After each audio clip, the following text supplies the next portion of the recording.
বিড়ি খাওয়ার কোয়ালিটি জানেন? আমি এখানে আসার পরে আমার ধরছে, কয় হুজুর এইটা একটু কইবেন, আপনার ভাব ধরি হুজুর এটা একটু কইন কমু।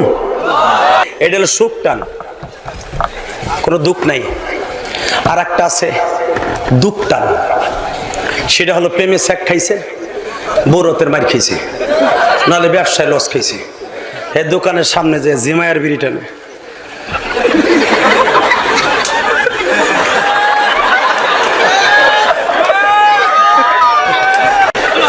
কথা কর না কে, এটার নাম দুঃখ টান।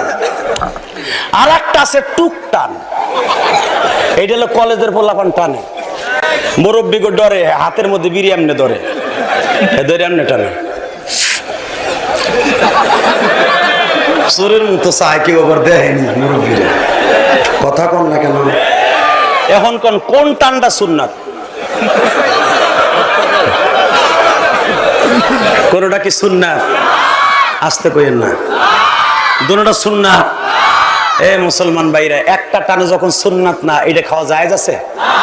আল্লাহ আমাদের হেফাজত করো। আজকে যুব সমাজ ধ্বংস হয়ে যাচ্ছে নেশার কারণে। আজকে বাবা খাইয়া, ইয়াবা খাইয়া, সাতা গু খাইয়া, গু গু ইয়াবা যারা খায়, দেখো তাকে গালের থেকে আস্তা পাড়ার মুদের গন্ধ করে। চেহারাটা 2 দিন পরে কমলার মতো চেহারা, ভাঙ্গা চুরা কাডালের মতো।